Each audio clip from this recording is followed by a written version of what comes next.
Duyun Park, Los Angeles' most feared Korean mob boss, entered Hanul, and the entire restaurant held its breath. Everyone watched the man who controlled the Pacific Rim underworld. But his date made a catastrophic mistake. She laughed at the waitress. Pointing at the menu, she sneered. "She can't even read the menu, Do-yun. It's all in Korean." She didn't know this waitress held a secret that could destroy their empire from the inside out. When Luna finally spoke, she didn't just read the menu. She silenced the tiger himself. This is the shocking story of how a spilled bottle of soju truly changed the criminal underworld forever. The smog in Los Angeles didn't hide anything. It just made the ugliness harder to see clearly. Inside Hanul, however, the air quality was irrelevant. The atmosphere here was thick with new money, Korean barbecue smoke, and quiet terror. Luna carefully straightened the chopsticks on table 7, her hands trembling just slightly. It wasn't nerves, it was exhaustion. She hadn't slept more than 4 hours in 3 days, working double shifts at Hanul and cleaning offices at night, just to keep the debt collectors from her father's accident at bay. To the regulars at Hanul, Luna was invisible. A shadow in a black vest and red-collared shirt, a ghost who refilled water glasses. "Fix your posture, Luna." "The manager, Mr. Kim," hissed as he swept past her station. "Table 7 is reserved. The park party." The name made the temperature in the dining room drop like winter in Seoul. Luna's spine went rigid. Everyone in LA's Koreatown knew the parks. They didn't just control the restaurants or the real estate anymore. They owned the coastline, from San Diego to Vancouver. Do-yun Park, the family's youngest and most ruthless boss, was a man whose silence was deadlier than a blade. He was known for 2 things, his ice-cold patience and his absolute intolerance for disrespect. "Yes, Sajangnim," Luna whispered, tucking a stray curl behind her ear. Her hair was pulled back in a tight bun, not a strand out of place. She kept her eyes lowered. That was the unspoken rule. Stay invisible. Stay alive. At exactly 8:30 p.m., the glass doors slid open with a whisper. The restaurant, usually filled with the sounds of sizzling bulgogi and animated Korean conversation, fell into absolute silence. It was as if someone had pressed mute on the entire room. Duyun Park entered first. He was broader than he appeared in the society pages, wearing a midnight blue Tom Ford suit that probably cost more than Luna had earned in the past year. His face was a sculpture of sharp angles, high cheekbones, a jaw that could have been carved from marble, dark eyes that missed nothing and revealed less. Behind him walked 2 bodyguards, massive men who moved like trained soldiers, and a woman. The woman was beautiful in the way a luxury car is beautiful, expensive, polished, and meant to be displayed. She wore a white designer dress that screamed money and carried a Birkin bag like a trophy. This was Madison Chen, influencer and socialite, desperate to become Mrs. Park before her 30th birthday and her trust fund's quarterly review. "This way, Parksy." Mr. Kim bowed so deeply Luna thought his forehead might hit the floor. They were escorted to table 7, Luna's section. She counted to 30 in her head, the required waiting period before approaching VIP tables, her heart slamming against her ribcage like it was trying to escape. She needed this job. She needed every tip. Her student loans from Iowa University were 3 months overdue, and the collection agency had started calling her at work. "Good evening," Luna said, her voice quiet but professional. "May I start you with some water?" Do-yun didn't acknowledge her. He was looking at his phone, his thumb scrolling with mechanical precision. He made a dismissive gesture without glancing up. Madison, however, looked directly at Luna. Her eyes traveled from Luna's practical black shoes to the small gold hoops in her ears, and her lips curved into something that wasn't quite a smile. To Madison, Luna wasn't even human. She was a prop, an inconvenience between her and Do-yun's attention. "Sparkling," Madison snapped, her voice carrying across the quiet restaurant. "And bring the alcohol menu, the traditional list, not whatever cheap soju you serve the tourists." "Of course, ma'am."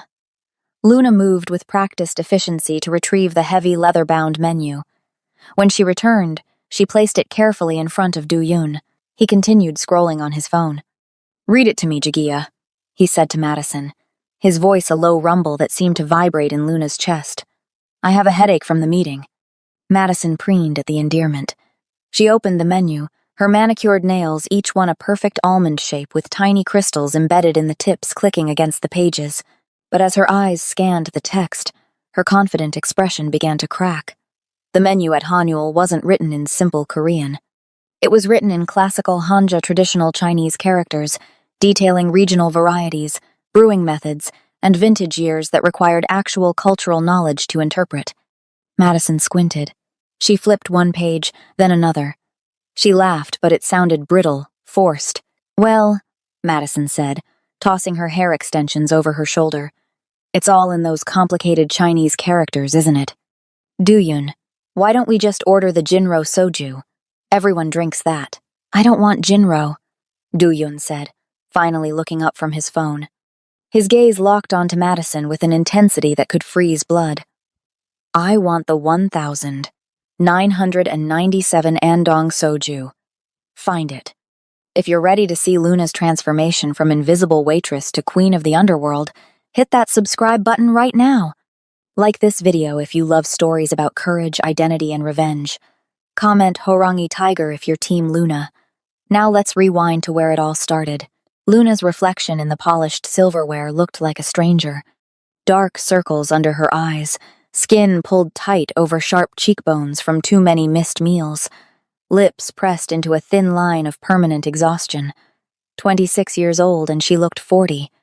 She set down the fork she'd been polishing for the third time. Mr. Kim demanded perfection, and perfection meant no water spots, no fingerprints, nothing that could give him an excuse to dock her pay. The kitchen timer on her phone buzzed. 7:45 p.m. 15 minutes until the park reservation. Her hands started shaking before she could stop them. Lunacy, table 12 needs more banchan, one of the other servers called out, rushing past with a tray of sizzling galbi. Luna nodded, already moving. Keep your head down. Keep the job. Every night she came home to the studio apartment in Koreatown, the one with the broken heater and the landlord who forgot to fix things. She would pull out the shoebox from under her bed. Inside were the remnants of a different life. Photographs of a laughing woman with kind eyes standing in front of Gyeongbokgung Palace, a little girl with cornrows holding her hand. Her mother. Dead now for 18 years. But Luna still remembered the lullabies in Korean, the way her mother's fingers would trace Hanja characters on her back as she fell asleep. Never forget where you come from, baby girl. You are both. You are whole. The textbooks were there too. Korean literature, advanced grammar, the acceptance letter from Iwa Women's University, dated 4 years ago, full scholarship, international relations. She'd lasted 2 semesters in Seoul before her father's accident, before the debts, before the men in black suits, who explained that Marcus Hayes had made poor choices, and his daughter would need to return to America. Immediately. She'd never learned what her father had actually done, only that she owed $127,000 to people who didn't accept payment plans.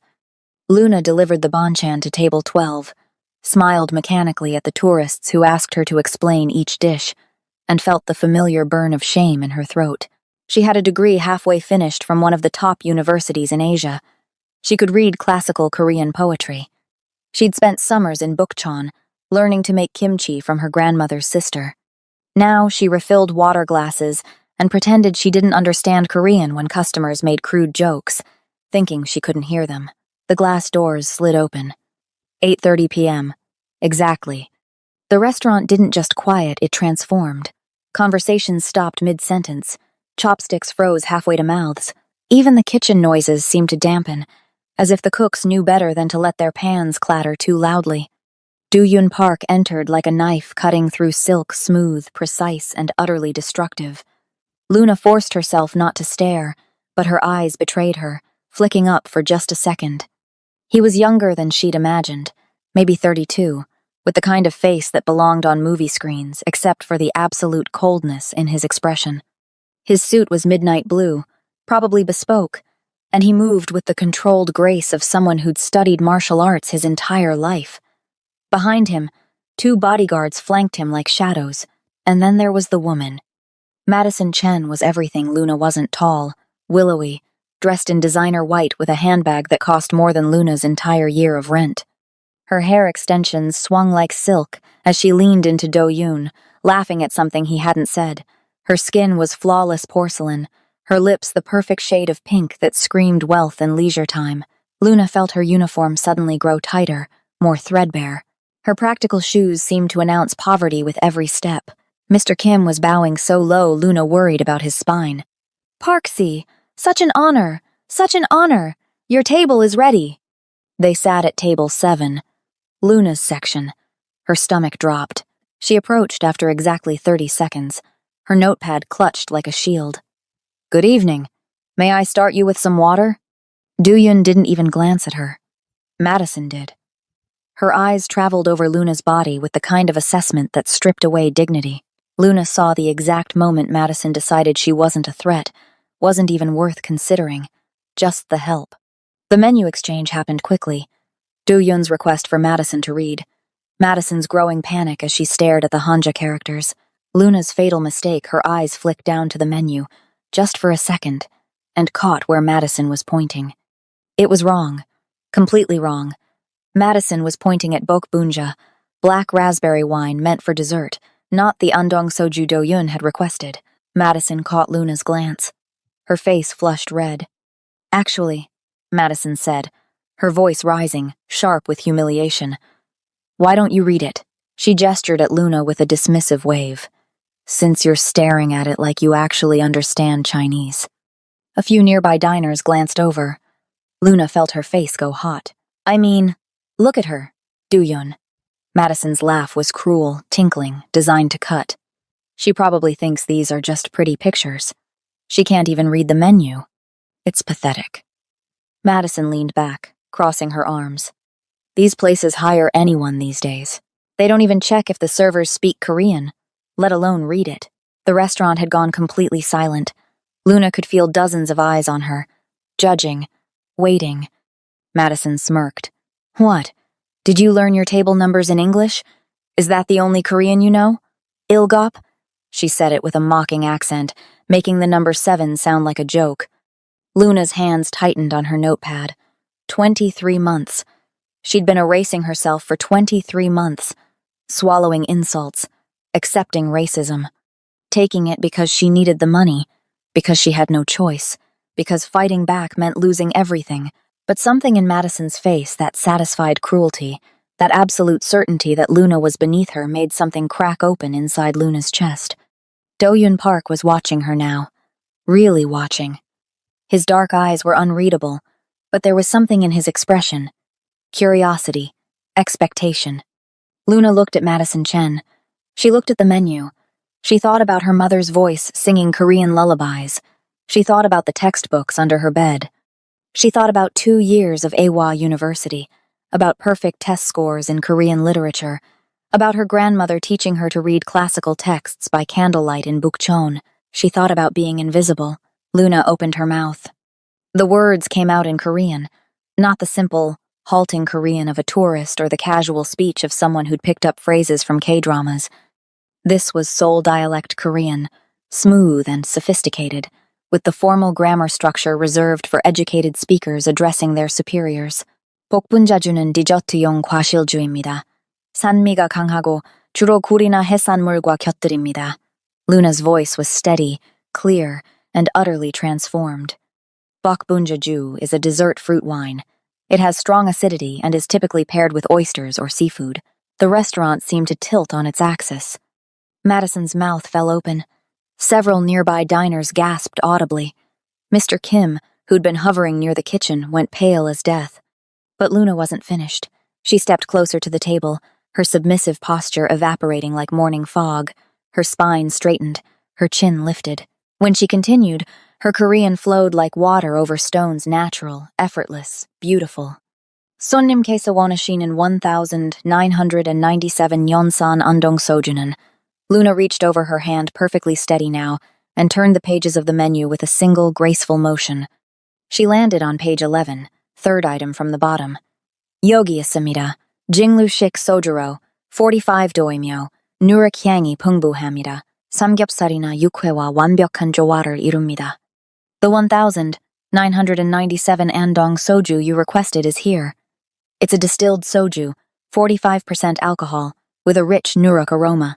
It pairs perfectly with samgyeopsal or yuko. She switched back to English, her accent flawless, professional.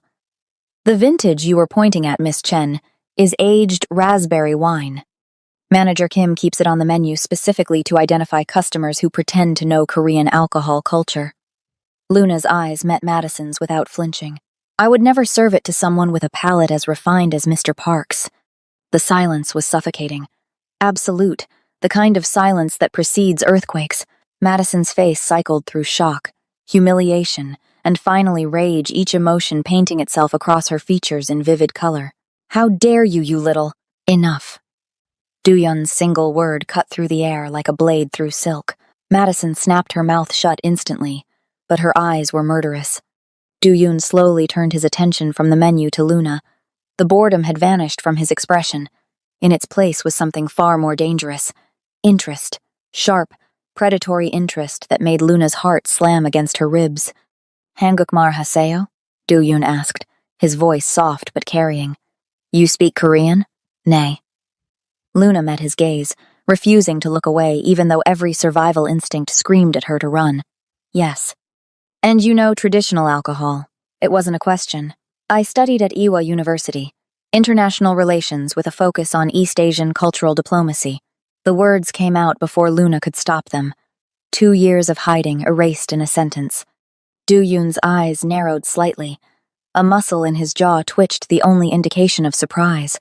He studied her face with an intensity that felt physical, as if he were reading every secret written in her bones. "What's your name?" "Luna, sir.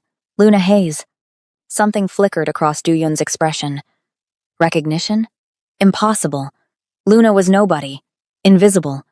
Duyun closed the menu with a soft thud.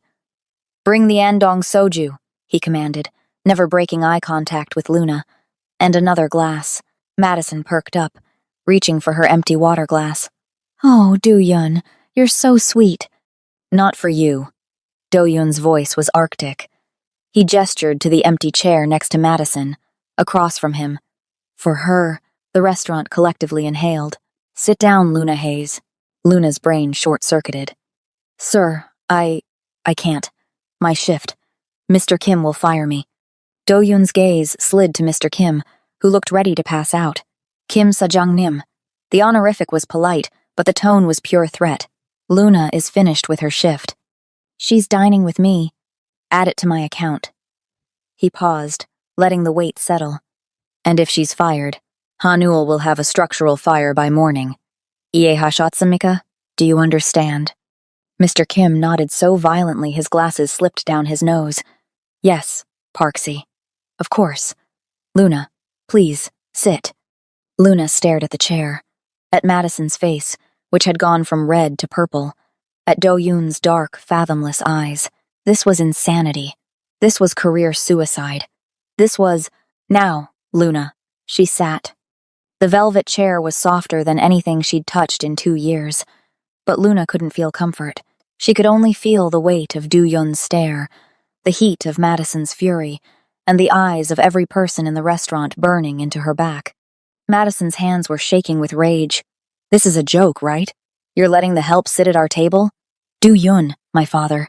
"Your father," Duyun interrupted, his voice bored again, "owes me 6 favors and $3 million. If I told him I left you in the parking lot because you annoyed me, he would apologize for wasting my time." Madison made a strangled sound. She grabbed her water glass— no, not water, the wine she'd already poured herself— and lunged forward. Everything happened in slow motion.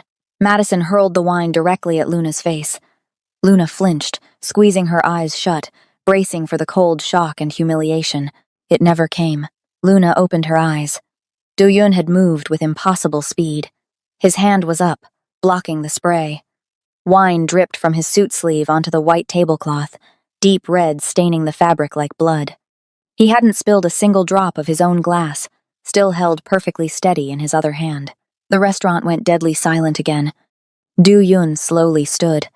He peeled off his wine-soaked jacket and handed it to one of his bodyguards without looking away from Madison. Then he leaned down, his face inches from hers.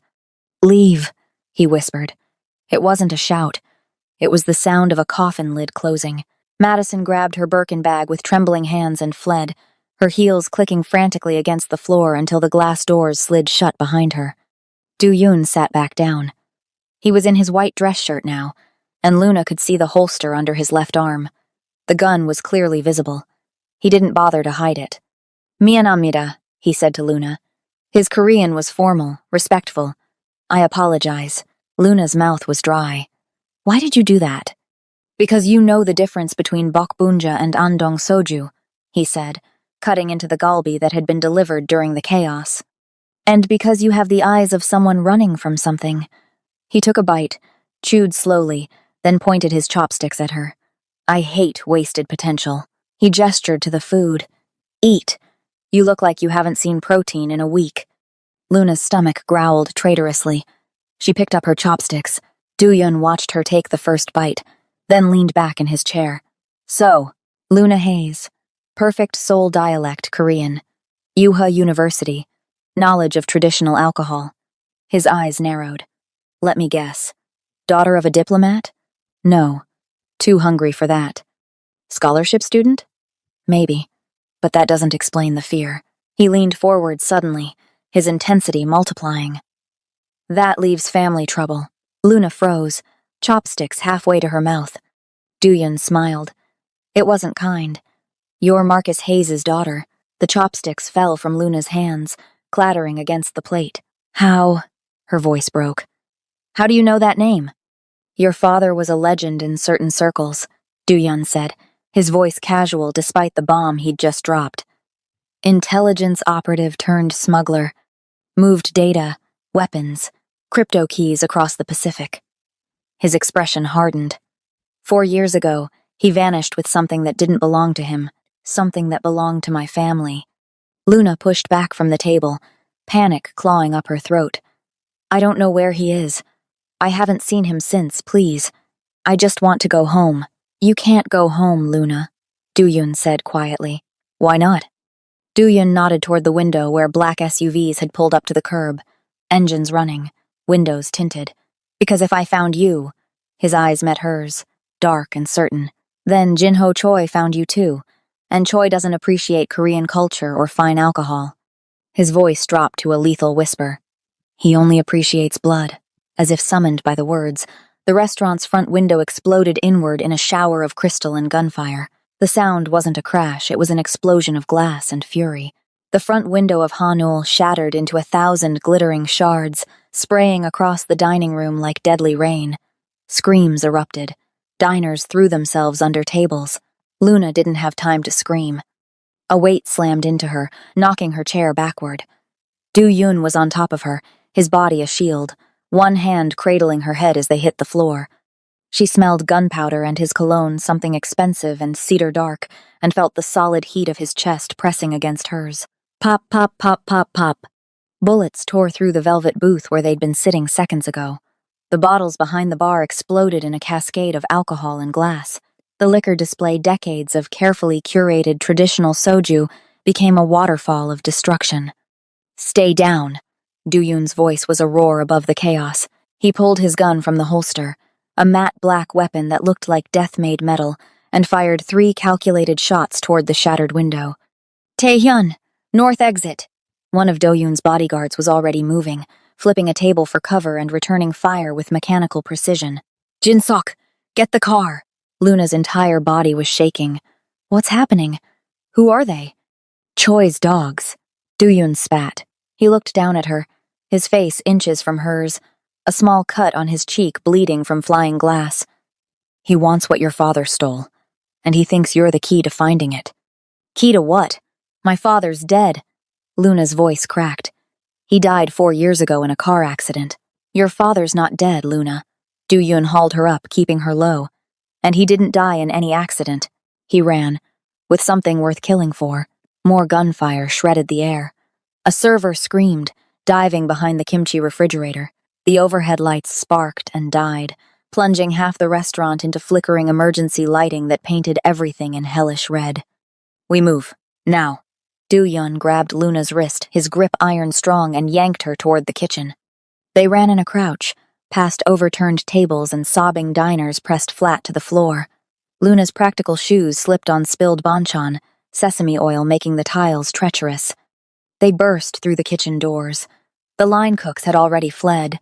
Steam still rose from abandoned pots, the smell of burning meat mixing with cordite. "Out the back," Du-yun commanded, dragging Luna past the industrial stoves. They hit the steel emergency door and exploded into the alley. A black sedan screeched to a halt, tires smoking. Jinsok was behind the wheel. "Get in!" Du-yun shoved Luna into the back seat and dove in after her. The door hadn't even closed before Jinsok floored it, the car rocketing down the narrow alley. Luna's head snapped back against the leather seat. Behind them, a motorcycle rounded the corner, rider raising what looked like a compact submachine gun. "Down!" Du-yun pushed Luna's head below the window line. Bullets pinged off the reinforced trunk. The back window spiderwebbed but didn't shatter bulletproof glass. Jin-sok whipped the car onto Olympic Boulevard, weaving through traffic with the precision of a getaway driver. Neon Korean signs blurred past Norabong, Hanshikdang, PCbong. The familiar landmarks of Koreatown transformed into a battlefield backdrop. Luna was pressed against Do-yun's side, his arm locked around her shoulders, keeping her down.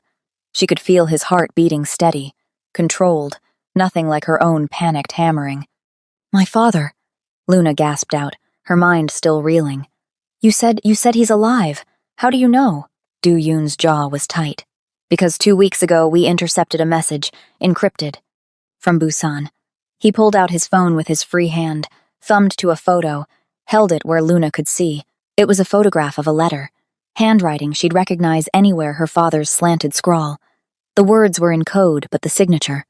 Luna's vision blurred with tears. "That's his. That's Papa's handwriting. Marcus didn't just steal money, Luna." Du-yun's voice was hard. "He stole an encrypted drive containing private keys to the Pacific Rim Syndicate's cryptocurrency wallets. Over $800 million. Choi wants it to take over the West Coast. I want it to stop him. I don't have it," Luna insisted, her voice breaking. "I don't even know what a private key is." "You don't have it yet," Du-yun corrected. "But your father was sentimental. He would have hidden it somewhere connected to you. Somewhere safe. Somewhere only you would know to look." The car swerved hard left, narrowly missing a city bus. Luna grabbed the door handle to steady herself. They were speeding down Wilshire now, leaving Koreatown behind, heading toward downtown's gleaming towers. "Where are we going?" "My place," Du-yun said. "The only location in LA that Choi can't touch without starting a war he'll lose." The car slowed as they approached a high-rise that seemed to scrape the smog-darkened sky. All black glass and steel, it looked more like a fortress than a residence. Armed security flanked the underground entrance. They descended into a private garage. Jin-sok killed the engine. The silence was deafening after the chaos. Du-yun helped Luna out of the car. Her legs were shaking so badly she could barely stand. He steadied her with a hand on her elbow. "Secure the perimeter," Do-yun ordered his men. "Triple rotation. No one enters without biometric clearance and my personal authorization." They took a private elevator. It opened directly into a penthouse that made Luna's breath catch despite everything. Floor-to-ceiling windows overlooked the Los Angeles skyline, a sea of lights stretching to the dark horizon. The furniture was minimalist, expensive, all black leather and chrome. Modern art hung on the walls. Everything screamed wealth and power. "There's a guest room down the hall," Du-yun said, loosening his tie. There was blood on his white shirt, his own or someone else's. Luna couldn't tell. "Shower. Change. My sister keeps clothes here." "And then what?" Luna's voice sounded hollow. Du-yun walked to a bar, poured 2 glasses of amber liquid. "Whiskey." He handed one to her. "Then you tell me everything you remember about your father.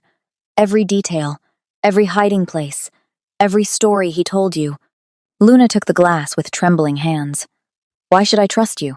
"Because right now, I'm the only thing standing between you and a bullet." Du-yun's eyes were hard. "Choi has 50 men in this city. I have more. But he's desperate, and desperate men make stupid moves." He moved closer, his intensity like a physical force. "Your father is alive, Luna, but he won't be for long if we don't find that drive first." Luna's mind was spinning. Her father. Alive. For 4 years, she'd mourned him. 4 years of debt collectors, of his business partners threatening her, of believing he'd died because of his own recklessness. He'd been alive the whole time. "I need proof," Luna whispered. "Real proof, not just a letter." Do-yoon set down his glass. He pulled out his phone again, swiped to a video file. "This was sent to my father 2 days ago. From Choi. A. Message." He hit play. The video quality was grainy, shot in dim light. But Luna recognized the man immediately. Older, grayer, thinner, gaunt, really with a bruised face and haunted eyes. But it was him, her father. Marcus Hayes looked directly into the camera. His voice was hoarse, broken. "Luna, baby girl, if you're watching this run, don't look for me. Don't try to." The video cut to black. Luna's glass slipped from her fingers, shattering on the marble floor. Whiskey spread like blood. "He's in Choi's compound in Busan," Do-yoon said quietly. "Has been for 4 years. Choi's been using him to try to break the encryption. But Marcus is smart. He built a biometric lock that only 2 people can unlock." Luna's voice came out barely above a whisper. "Who?" Do-yoon's expression was grave. "Him. And you." Before Luna could respond, Do-yoon's phone buzzed. He glanced at the screen, and his expression went from grave to murderous. "What? What is it?" Do-yoon turned the phone toward her. It was a text message, a photo attached. Luna's apartment, completely destroyed. Furniture slashed, walls torn apart, everything she owned, including the shoebox with her mother's photos, scattered like garbage across the floor. The message below the photo was in Korean. "우리는 그녀가 어디에 숨어 있는지 알고 있습니다. 자정까지 드라이브를 가져오세요. 아니면 둘 다 죽습니다. We know where she hides. Bring the drive by midnight, or they both die." "I'm going back." Luna's voice was steel despite the tremor in her hands. "That's my apartment. My things. My mother's. It's a trap," Do-yoon cut her off. "Choi wants you to run back there. He'll have men waiting." "I don't care." Luna spun to face him, tears streaming down her face. "Everything I have left of her is in that apartment. The photos, the hanbok she wore to her citizenship ceremony, the jade pendant from my grandmother." Her voice cracked. "It's all I have." Do-yoon studied her for a long moment. Then he grabbed his jacket. "Jin-sok, bring the car. Full tactical gear. We go in fast, 2 minutes max. Then we're out." Do-yoon see. "It's not safe." Did I stutter? Do-yoon's voice could have frozen hell. "Move." The drive to Luna's apartment in Echo Park took 15 minutes. Every second felt like an hour. Luna sat rigid in the back seat, her mind cycling through memories, her mother's hands teaching her to write Hangul, the lullabies, the jade pendant cool against Luna's 7-year-old chest as her mother clasped it around her neck. "This was your grandmother's. When I'm gone, it's yours. Never forget." They pulled up to the crumbling building. 2 of Do-yoon's men swept the perimeter, weapons drawn. "Clear," one radioed back.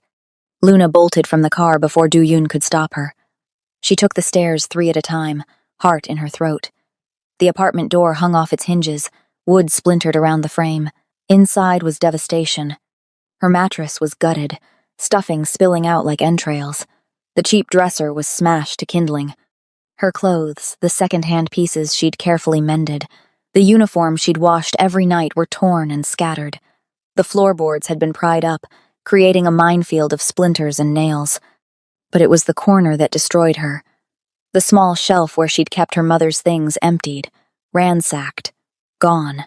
Luna fell to her knees, crawling through the debris. "No, no, no, please!"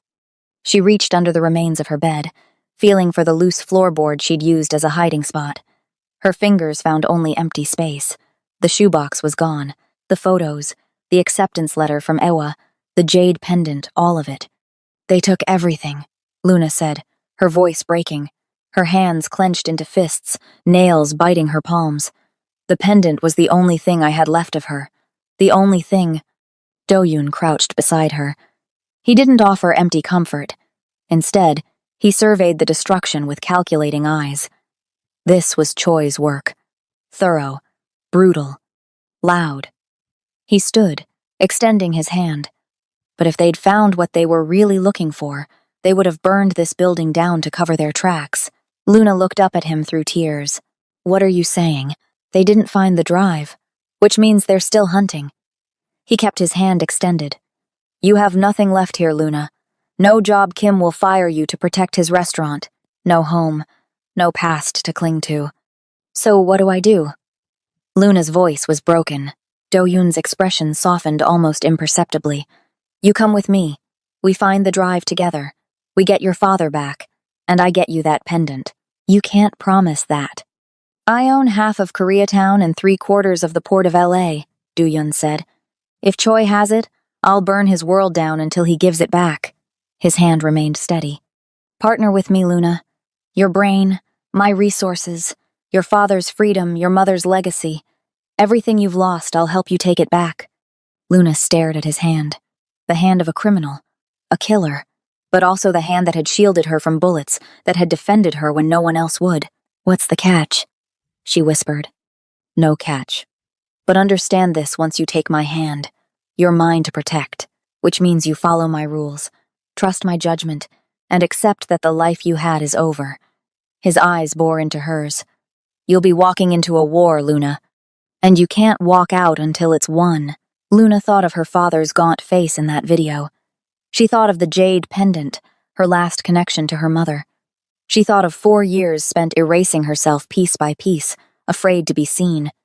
She placed her hand in his. Do-yoon pulled her to her feet, pulled her close, and for a brief second, she felt something she hadn't felt in years. Safe. Let's go home, he said. Back at the penthouse, Luna showered in a bathroom larger than her entire apartment had been. The hot water felt like a luxury she'd forgotten existed. She found clothes in the guest room designer pieces from Do-yoon's sister, tags still on, a cashmere sweater, silk joggers. She felt like an imposter. When she emerged, Do-yoon was standing at the floor-to-ceiling windows, silhouetted against the LA skyline. He'd changed into a black t-shirt that revealed intricate tattoos, a tiger winding up his right arm, Korean characters she couldn't quite read. Horangi, Luna said softly, approaching. Tiger.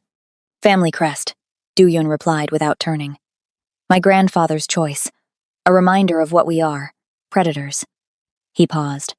What my father wanted me to be, and what do you want to be? Do-yoon finally looked at her. For the first time, she saw past the mob boss exterior to something raw underneath. I wanted to be a professor. Korean literature. I had a scholarship to Berkeley. He laughed, bitter. My father called it playing American. Said I was abandoning my heritage for white approval. Luna stepped closer. But you came back. My older brother was killed. Someone had to take over the family business. Do-yoon's jaw tightened. So I buried the books and picked up the gun. Became the dutiful Korean son. The tiger. That's not so different from me. Luna said quietly. I spent my childhood trying to be Korean enough for my mother's family, American enough for everyone else, never quite belonging anywhere. And now? Do-yoon asked. Now I'm just trying to survive. Do-yoon turned to face her fully. You're more than survival, Luna Hayes. Your Korean is flawless. Your knowledge is real.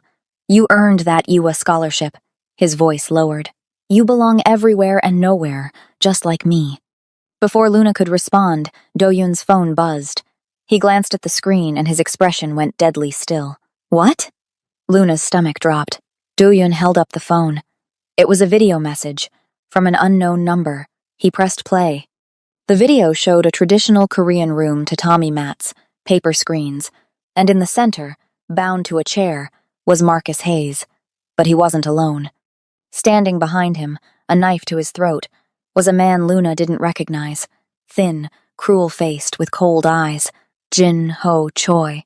Do-yoon-si, Choi said in Korean, his smile serpentine. I know you have the girl. So here's my offer. He pressed the knife harder, drawing a line of blood down Marcus's neck. The drive for her father's life. You have 72 hours. Meet me in Seoul, Bukchon Hanok village, where her grandmother used to live.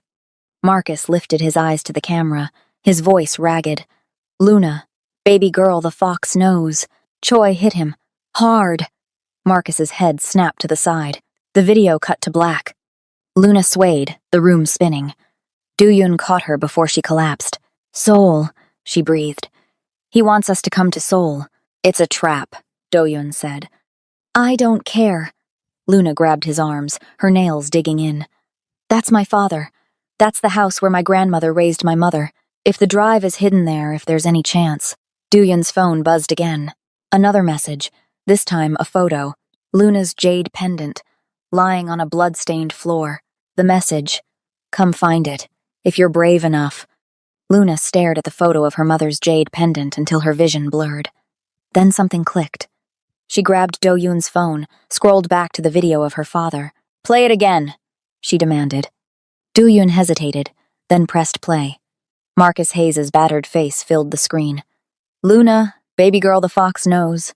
Choi's blow cut him off. Again, Luna said, her voice sharp with focus. Luna. Again. Do-yoon replayed it. This time Luna's eyes were closed, listening to the cadence, the specific words. The fox knows. Her father had tried to say more. 3 words before he was silenced. He was trying to tell me something, Luna said, standing abruptly. The fox. It's not random. Her mind raced, pulling threads from memories she'd buried for years. My mother used to read me Korean folk tales every night. There was one book, a first edition from the 1950s that my grandmother brought from Korea. Do-yoon was already moving to his study. What kind of folk tales? Animal stories. Fables. Luna followed him into a room lined with books, Korean literature mixed with American crime novels, academic journals, poetry. My father knew that book by heart. He'd quiz me on the stories after Mama died, made me memorize the proverbs. Do-yoon pulled out his laptop, fingers flying over the keyboard. What's the title? Hanguk Chonle Donghwajip, Luna said. Korean Traditional Folk Tales. Published 1952, Seonjin Publishing. Do-yoon pulled up an archived digital copy within seconds.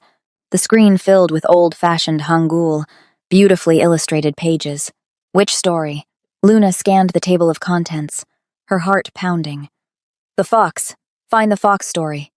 Do-yoon scrolled. There were 3 stories featuring foxes, the cunning Kumiho, the trickster fox, the transformed fox bride. Luna's eyes landed on the 3rd one. Youa Horangi, the fox and the tiger. That one. Open it.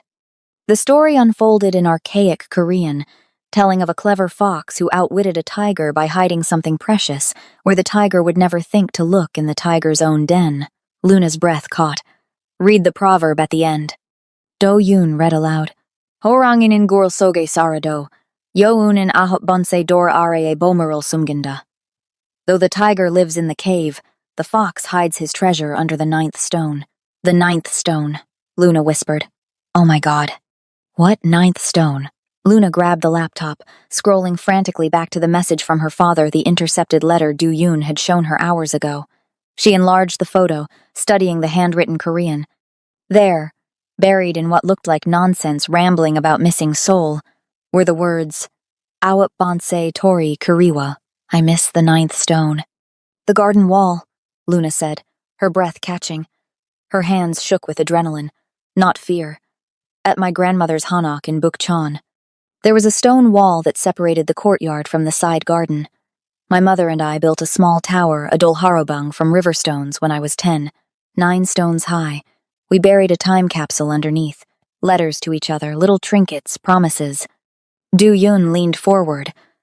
The drive is in a time capsule? How old were you? 10 when we buried it. But my father knew about it. He helped us seal it with cement. Luna's mind was connecting dots at lightning speed. When Mama died, I was 12. Papa took me back to that spot. We added her favorite hairpin to the capsule, sealed it again. He said, her voice broke. He said someday I'd go back and remember her. He hid the drive with your mother's memory, Do-yoon said quietly, where Choi would never think to look, in a child's time capsule. Luna nodded, tears streaming down her face. And now Choi knows. He knows about Bukchon. He knows I lived there. Do-yoon stood, his movements decisive. We leave for Seoul in 2 hours. Private jet from Van Nuys. I'll have a team meet us at Incheon. No team, Luna interrupted. If Choi sees an army, he'll kill my father immediately. It has to be quiet. Just us. Luna, that's suicide. My father has been in that monster's prison for 4 years. Luna's voice rose, sharp and clear. 4 years while I thought he was dead. 4 years while I scrubbed toilets and served food and let people treat me like garbage because I thought I was alone. She stood, meeting Do-Yun's eyes with fierce intensity. 4 years of lies. I'm not waiting another 4 hours. Do-Yun studied her face, the steel that had replaced the fear, the transformation from waitress to warrior happening in real time. You understand what you're walking into? Choi won't let you just take the drive and leave. I understand that I'm done being invisible, Luna said. I understand that my father is counting on me, and I understand that if I don't do this, I'll never forgive myself. Do-Yun's phone buzzed. He glanced at it and his expression went grim. It's from my contact at Incheon Airport. Choi's men landed 3 hours ago. They're already in Seoul. Then, we need to get there first. Luna. Do-Yun grabbed her shoulders. Your father is brilliant. He built a biometric lock that requires both your voices, but it's not what Choi thinks. The proverb doesn't unlock the crypto wallets. It activates a virus disguised as an unlock sequence. Luna's eyes widened. So when we speak the proverb, Choi will think he's getting access to $800 million. But your father programmed it to deploy ransomware instead. It'll encrypt every connected system in Choi's network. Do-Yun's expression was grim. The problem is, we need to be inside his compound when it happens. And once the virus activates, we'll have maybe 3 minutes before his entire security system crashes, including the doors. It's our only window to escape. Luna pulled away, pacing to the window. The Seoul skyline of her childhood flashed through her mind, the curved temple roofs of Bukchon, the narrow alleyways, her grandmother's gentle hands teaching her to make kimchi, her mother's laughter echoing through the courtyard. Then we'll be smarter, Luna said, turning back. My father taught me something before everything fell apart. He said the best intelligence operatives aren't the strongest or the fastest. They're the ones who understand that every enemy has a weakness. She met Do-Yun's eyes. What's Choi's weakness? Do-Yun considered. Greed. He wants that 800 million more than he wants anything else. Then we use it against him, Luna said. We get the drive, we unlock it, but we don't give him what he wants. What are you suggesting? Luna's smile was sharp, her mother's steel and her father's cunning combining in her expression.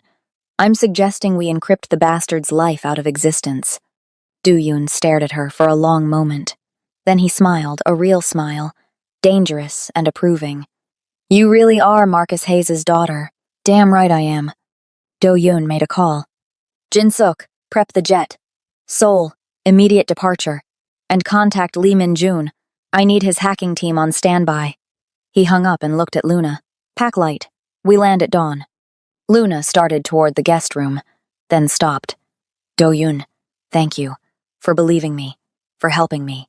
Don't thank me yet, Do-Yun said. We have 72 hours to steal an encrypted drive from your childhood home, outsmart Korea's most violent crime boss, and save your father from a fortified compound. He grabbed his go-bag from a closet. Thank me when we're all still breathing. They were halfway to the door when Do-Yun's laptop chimed. An email. The sender. Unknown. The subject line in Korean. Tongshinen no mu 늦었습니다. You're too late. Do-Yun opened it. A single photo attachment loaded. The Bukchon Hanok, Luna's grandmother's house surrounded by black SUVs, armed men patrolling the perimeter, and spray-painted across the traditional wooden door in red, Wariga Manjawata. We got here first. The private jet cut through the darkness over the Pacific, chasing the dawn toward Seoul. Luna pressed her forehead against the window, watching the black water 30,000 feet below. Somewhere down there was the girl she used to be, the one who'd boarded a plane just like this 4 years ago, running from debt collectors and her father's secrets, believing she'd never return. You should sleep, Do-Yun said from the seat across from her. He'd been working on his laptop for hours, coordinating with contacts in Seoul, mapping escape routes, preparing for a war. Can't, Luna whispered. Every time I close my eyes, I see my mother's face. The last time we walked through that house together. She swallowed hard. I was 12. She'd just gotten her stage 4 diagnosis.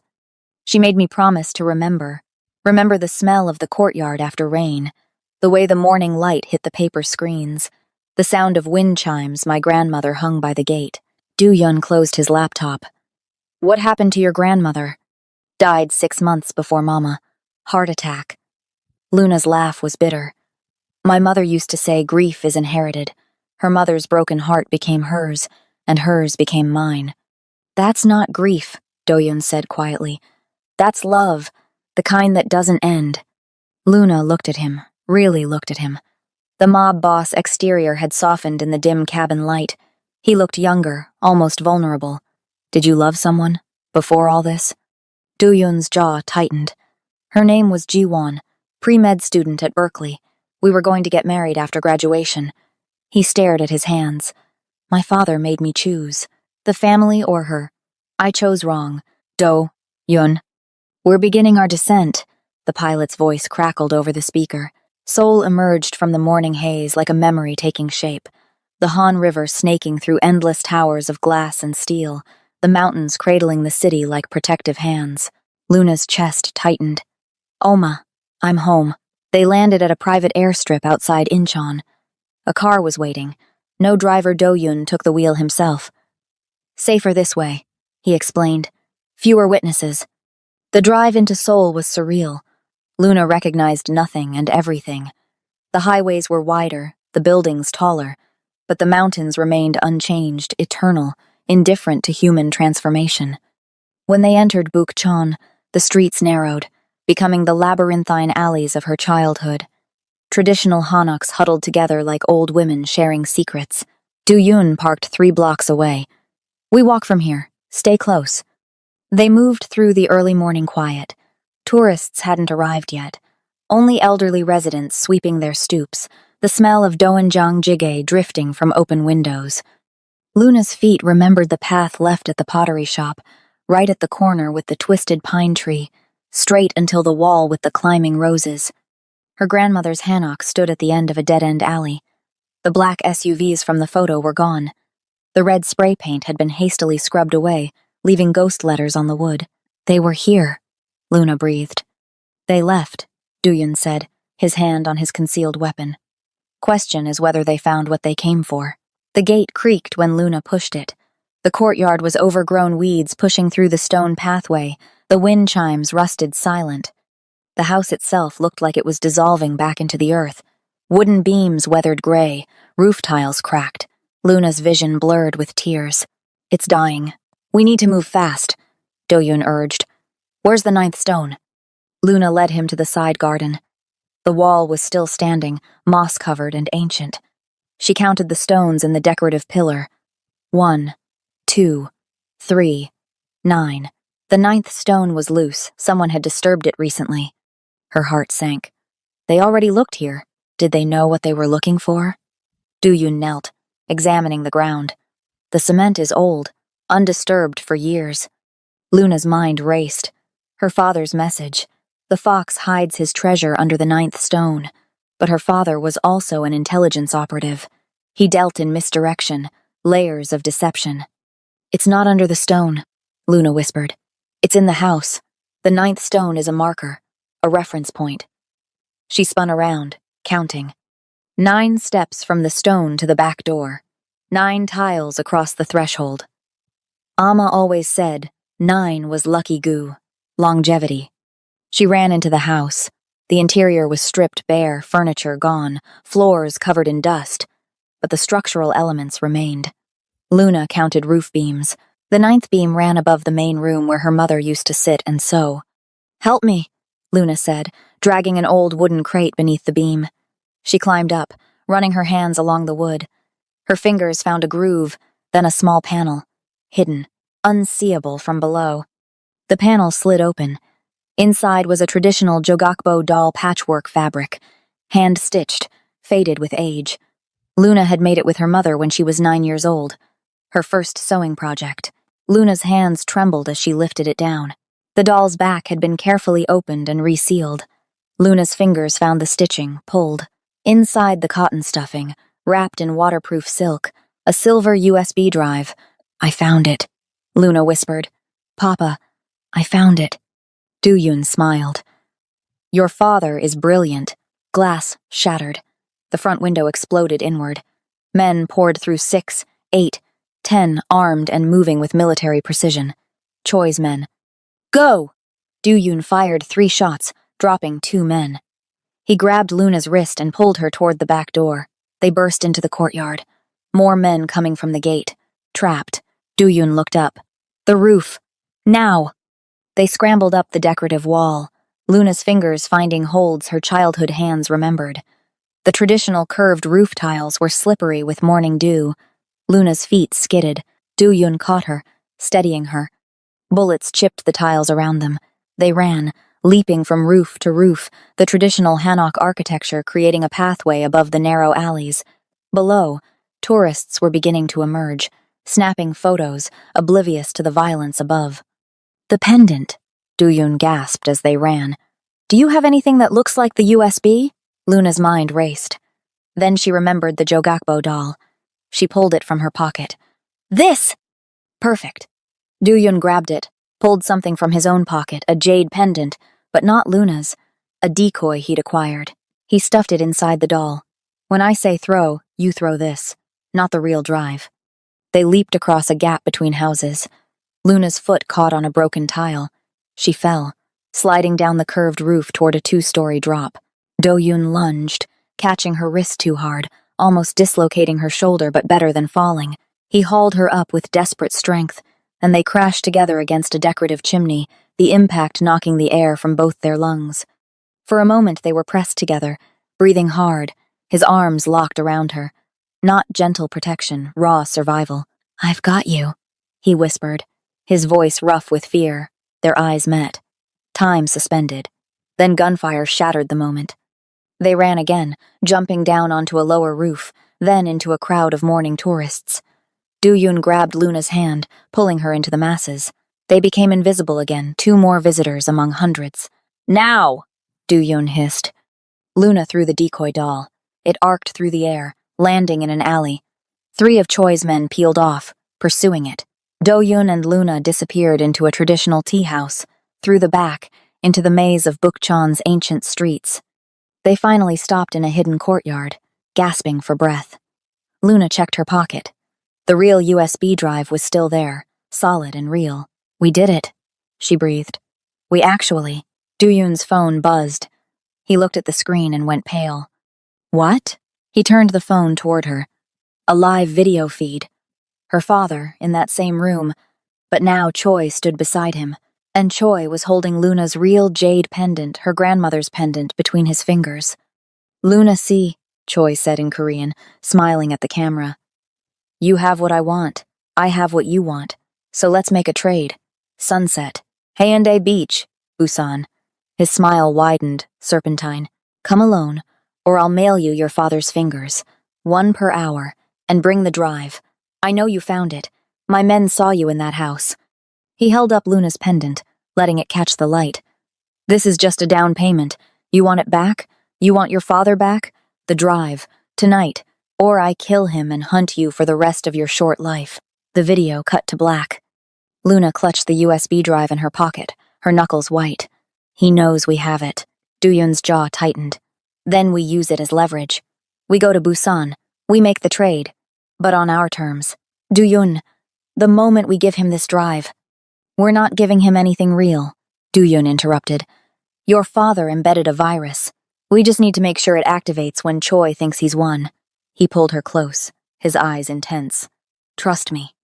We're going to get your father out, destroy Choi's empire, and get you that pendant. But we have to be smarter than him. Luna looked at the drive in her palm, so small, so powerful, the key to everything. Then let's finish this. They had the drive, but Choi had moved the game to his territory, his fortress, and they had less than 12 hours to walk into the tiger's den and survive. They had 2 hours to plan before the train departed. Do-Yun's safe house in Seoul was a modest apartment in Itaewon, anonymous among thousands. Luna sat at a small table, the USB drive between them like a live grenade. We go in with the drive, Do-Yun said, studying a blueprint of Choi's compound on his laptop. But we need leverage beyond just the exchange. Choi won't honor any deal. My father programmed the virus, Luna said slowly, working through the logic. The biometric lock means Choi needs both of us alive to activate it. But once it's activated, Once the virus deploys, we have minutes before his entire network crashes. Security systems, doors, everything. Du-Yun pointed to the compound layout. My men will position outside. The moment the power fails, they breach. We extract your father in the chaos. Luna stared at the drive. We're walking in with the one thing he wants most, trusting that my father's programming from 4 years ago will work. Your father stayed alive 4 years by convincing Choi this drive was worth keeping him breathing. Du-Yun met her eyes. Trust him. Trust yourself. Luna picked up the drive, closed her fist around it. Then let's go to Busan. The KTX bullet train sliced through the Korean countryside at 300 kilometers per hour, Seoul to Busan, in 2 hours 40 minutes. Luna watched the landscape blur past rice paddies giving way to industrial complexes, mountains to coastal flatlands. Every kilometer was a countdown to either salvation or execution. Do-Yun sat across from her, his laptop open, coordinating with his Busan contacts. I have 8 men in the city, ex-military. They can position around the perimeter. He said come alone. Luna interrupted. And you believe him? I believe he'll kill my father if we don't follow his rules. Luna's voice was steady despite the terror coursing through her veins. We play his game, until we can change the rules. Du-Yun closed the laptop. You understand what you're walking into? Choi's compound is a fortress. 15-foot walls. Armed guards. Surveillance everywhere. It overlooks Haeundae Beach, nowhere to run, nowhere to hide. Once you're inside, you're his. Then you'll have to get me out. Luna. I'm not debating this. Luna met his eyes. My father has been tortured for 4 years because I thought he was dead. Because I gave up. I won't abandon him again. Do-Yun reached across the small table, took her hand. You didn't abandon him. You survived. That's what he wanted. Luna squeezed his hand, then let go. Survival isn't enough anymore. They arrived at Busan Station as the afternoon sun turned the sky amber. A black sedan was waiting, driven by one of Du-Yun's men, a stone-faced operative who handed Du-Yun a garment bag without speaking. What's this? Luna asked. Insurance, Du-Yun said. Open it. Inside was a hanbok, not the simple cotton kind worn by tourists, but an elaborate formal piece.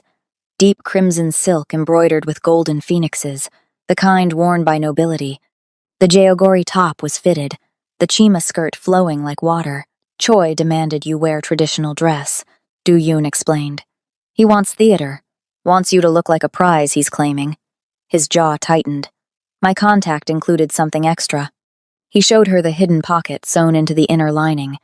Inside, a small ceramic blade, barely 3 inches long. It won't set off metal detectors. 1 shot. Make it count. Luna held the delicate weapon. I've never stabbed anyone. Throat or inner thigh. Femoral artery if you can reach it. Du-Yun's voice was clinical, but his eyes were dark with worry. Luna, if it goes wrong, if he makes a move before I can breach, don't hesitate. Luna changed in the car's tinted back seat. The hanbok fit perfectly, transforming her into someone from another era. She caught her reflection in the window. She looked like her mother on her wedding day. The thought made her chest ache.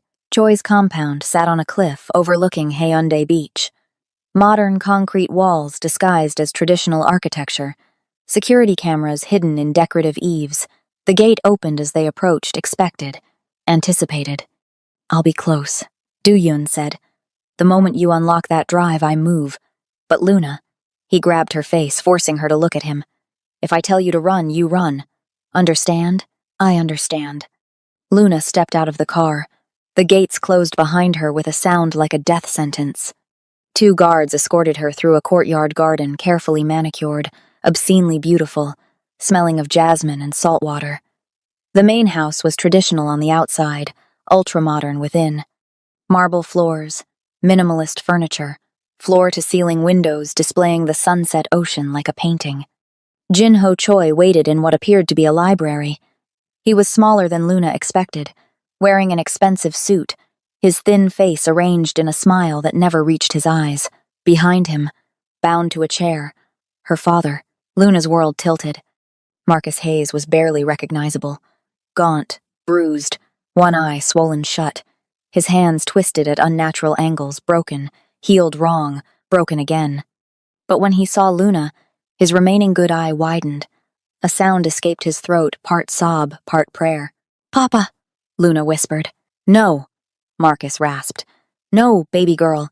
You shouldn't. You should have run." Choi struck him casually across the face. Luna lurched forward. Guards grabbed her arms, holding her back. "Such a touching reunion," Choi said in Korean, his voice oily. "The prodigal daughter returns. And look how beautiful a proper Korean lady." He circled Luna like a predator. "Your father has been telling me stories. How his brilliant daughter speaks perfect Korean. How she studied at Ewa. How she's smart enough to find what he hid. I have the drive," Luna said, her voice not trembling. "Let him go and I'll give it to you." "Oh, Luna, see." Choi's laugh was cruel. "You misunderstand the situation. You don't negotiate with me. You perform for me." He snapped his fingers. A guard brought a laptop, placed it on an ornate wooden table. Choi pulled the USB drive from his pocket. The real one, Luna realized with horror.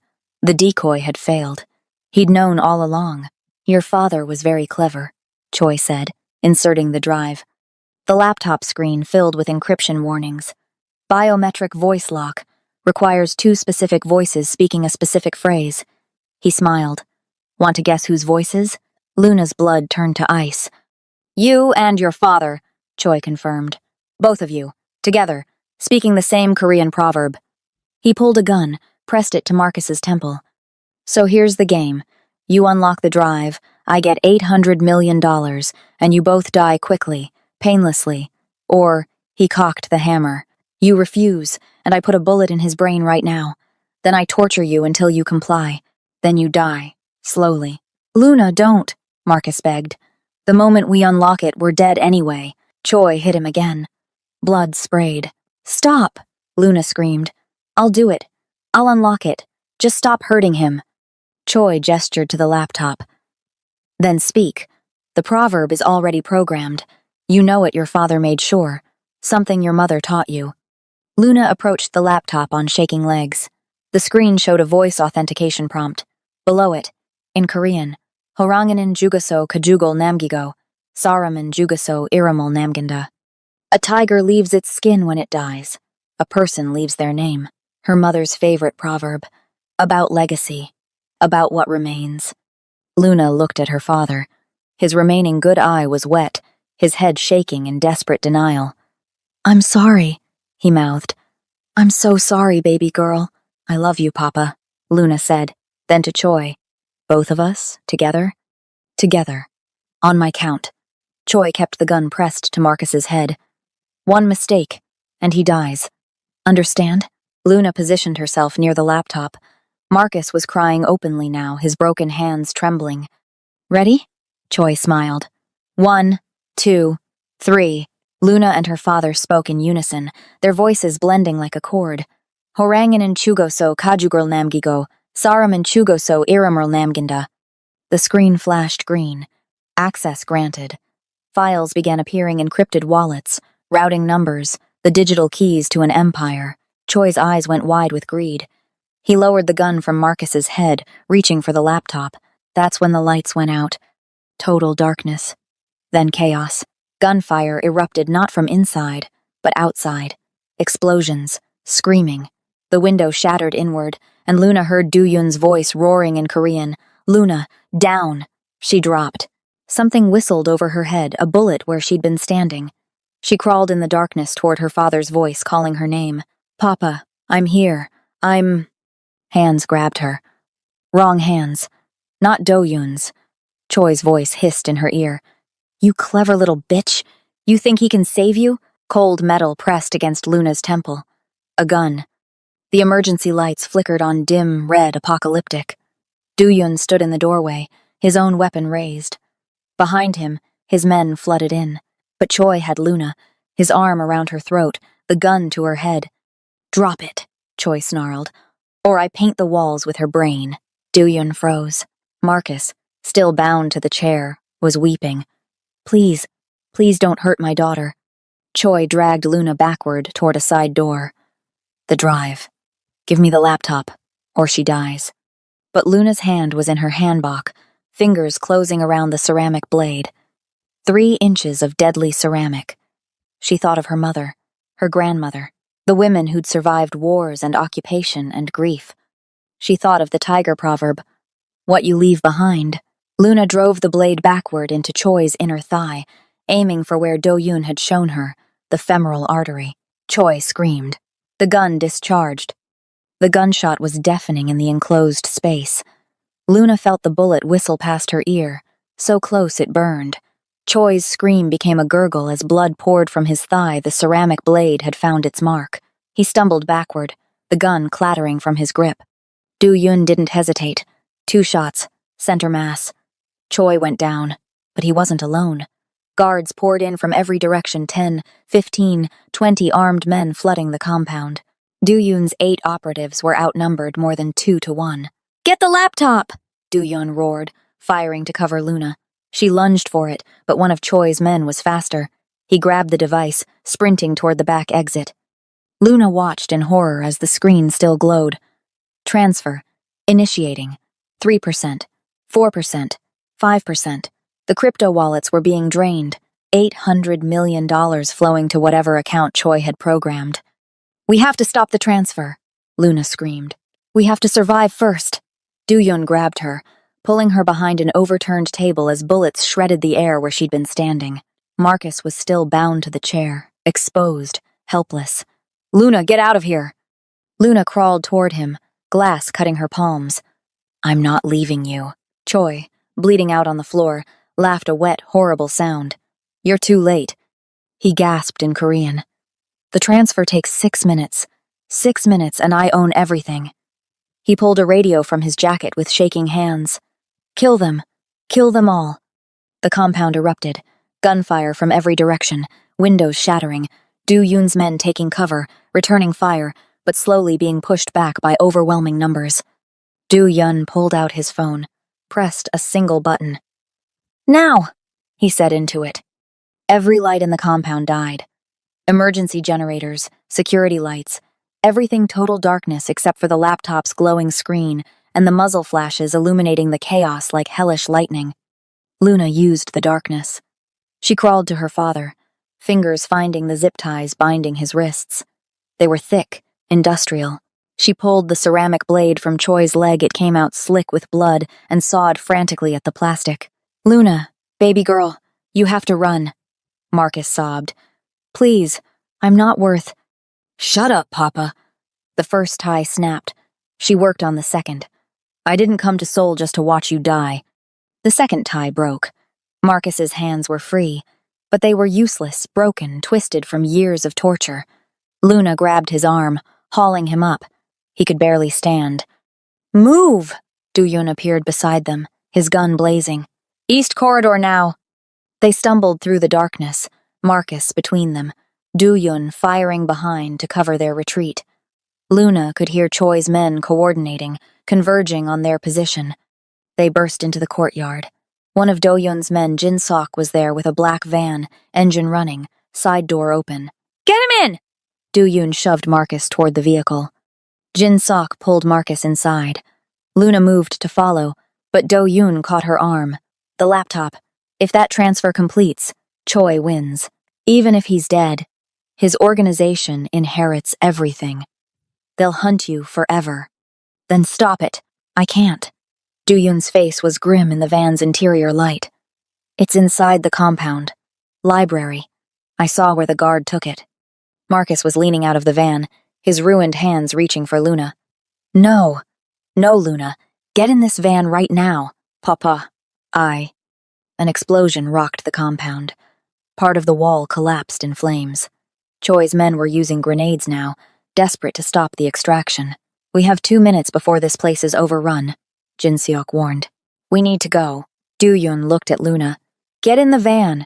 I'll handle the laptop." Luna looked at the van's safety, her father, escape. Then at the burning compound, certain death, chaos, but also the drive that held her father's freedom, their future, everything. The transfer was at 73% now. In 3 minutes it would be complete, irreversible. "Luna, please."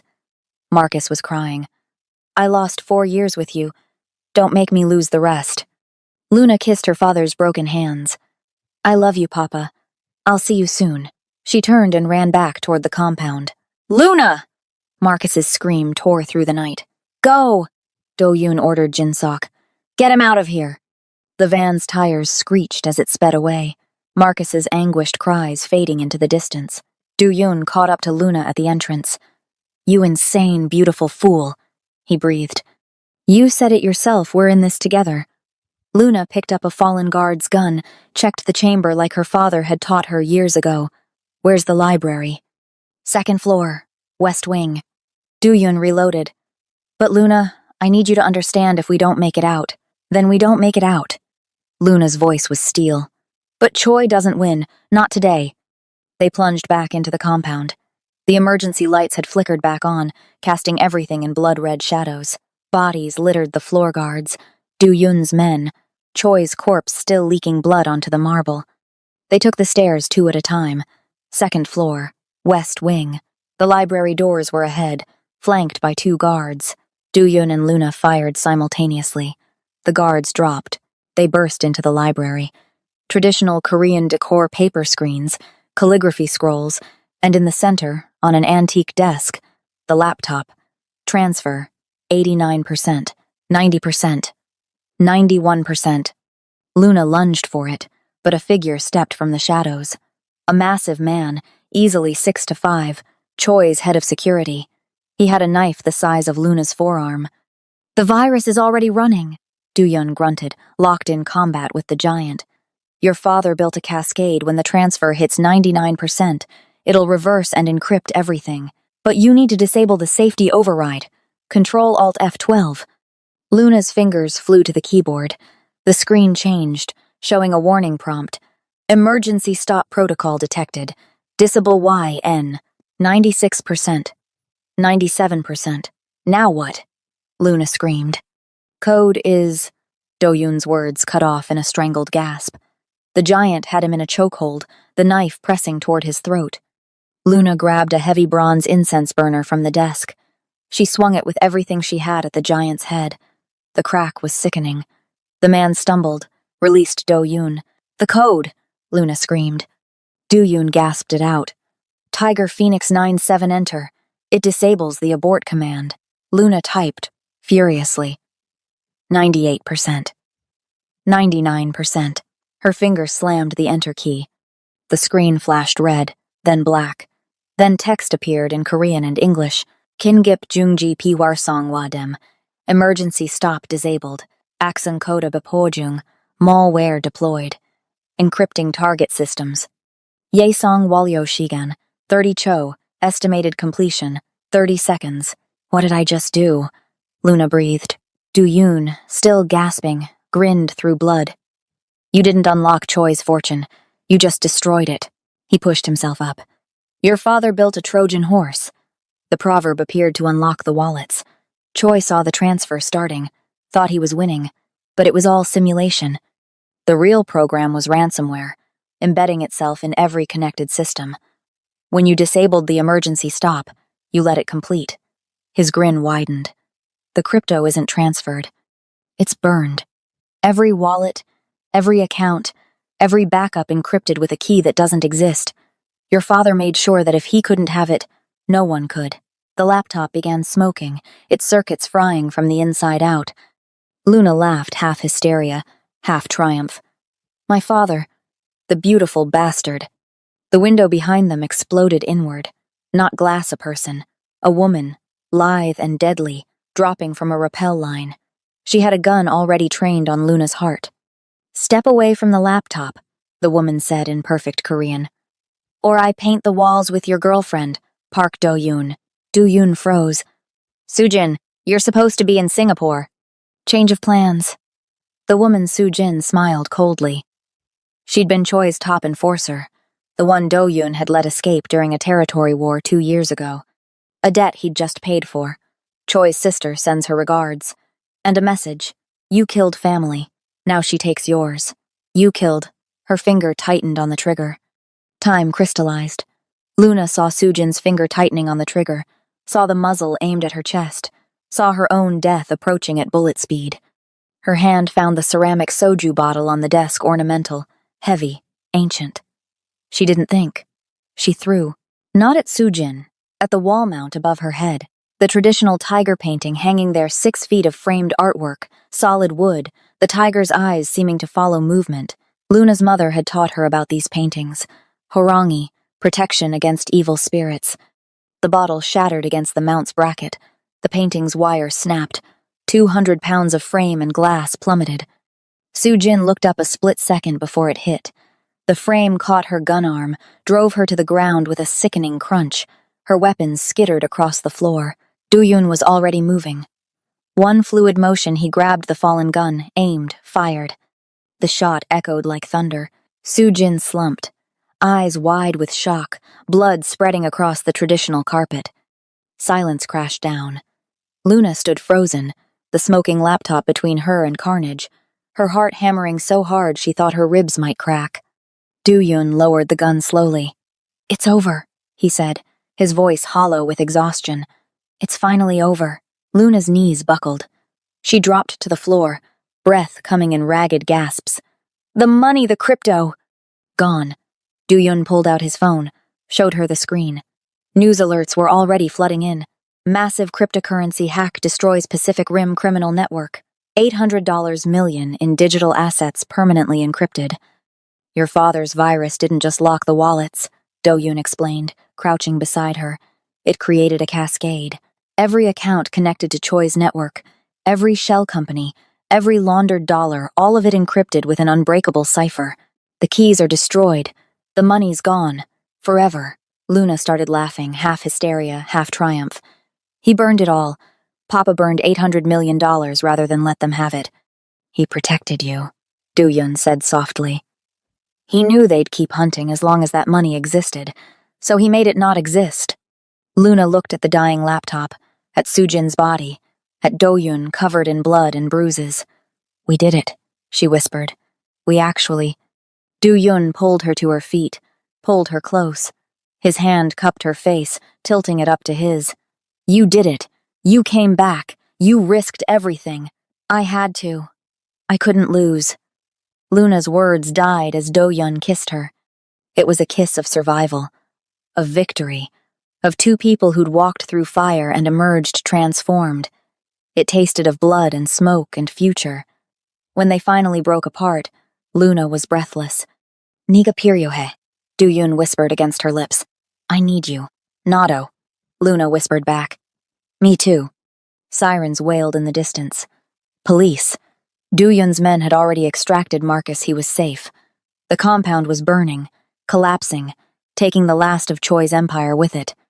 Luna looked at her reflection in the darkened laptop screen. She was wearing a blood-spattered hanbok, her hair wild, her face fierce.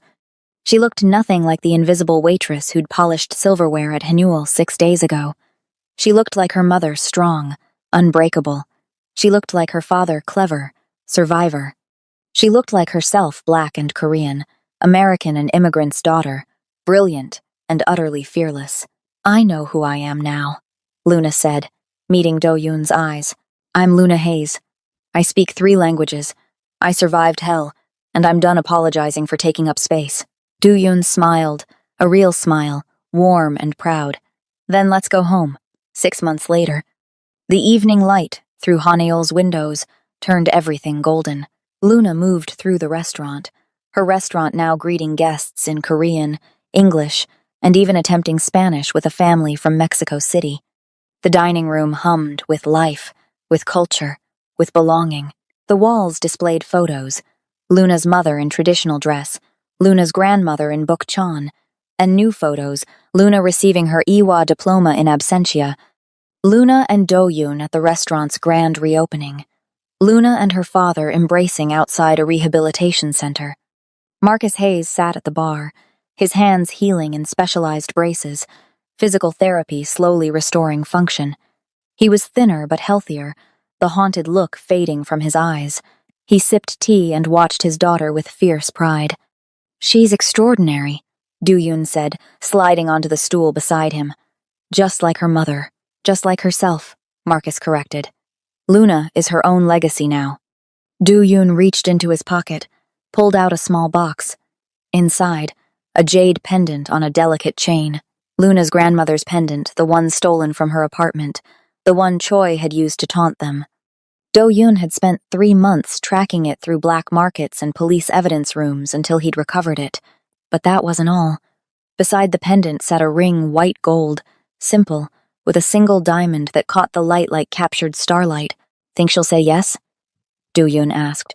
Marcus looked at the man who'd saved his daughter, who'd burned an empire for her, who looked at Luna like she hung the moon. I think, Marcus said slowly. You'd better ask in Korean. She likes it when you speak Korean. Do-yoon laughed. Noted. Luna finished with her table and walked over, radiant in a simple black dress, her natural hair in an elegant updo. What are you two plotting?